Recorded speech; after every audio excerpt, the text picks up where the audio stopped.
2021 fini et tout le monde, comme chaque année, commence à se donner des bonnes résolutions. Ces bonnes résolutions ne se terminent pas, voire ne se commencent même pas pour la plupart des gens, car la plupart du temps vous les oubliez.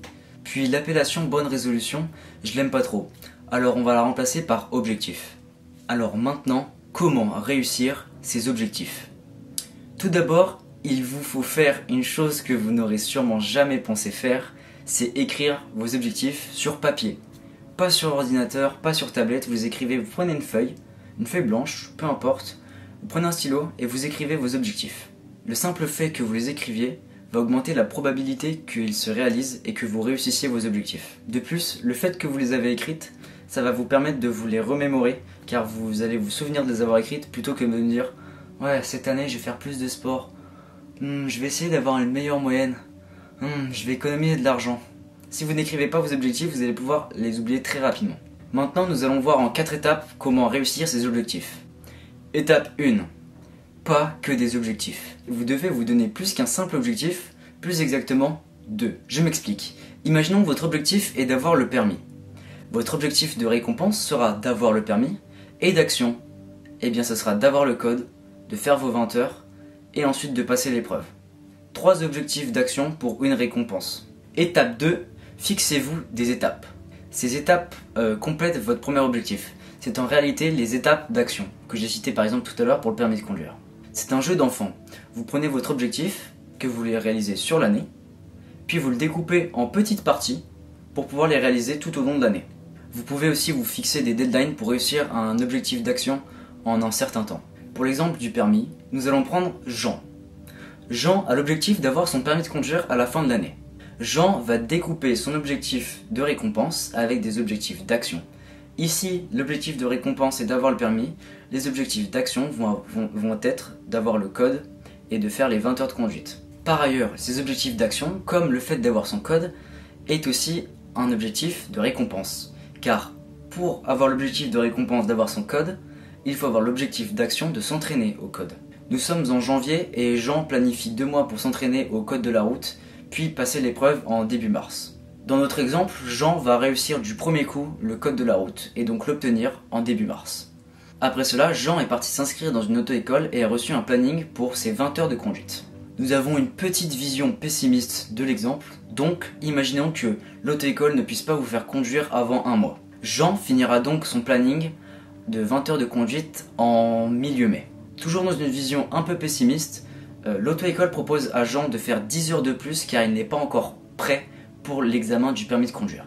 Début juin, Jean finit ses 30 heures de conduite et passe l'épreuve du permis de conduire en milieu juin. Cependant, toujours dans une vision pessimiste, Jean va rater son épreuve de permis de conduire car il a grillé une priorité à droite. Ce n'est pas grave, c'est pas le moment de tomber en dépression, il faut savoir tomber pour mieux se relever. Jean repasse l'examen du permis de conduire en fin juin et cette fois-ci il l'obtient. Voilà, Jean peut filer avec sa Fiat Panda où il souhaite. Il a donc accompli son objectif d'avoir son permis de conduire pas en 1 an mais en 6 mois. Il peut maintenant se concentrer sur ses autres objectifs ou sur autre chose. Étape 3, ne pas choisir trop d'objectifs. Je vous recommande de ne pas choisir plus de 3 gros objectifs. Par exemple, pour cette chaîne YouTube que j'ai commencé il y a peu, je me suis fixé comme but de cette année de réaliser 50 vidéos. En sachant qu'il y a 52 semaines dans une année, je dois réaliser presque une vidéo toutes les semaines.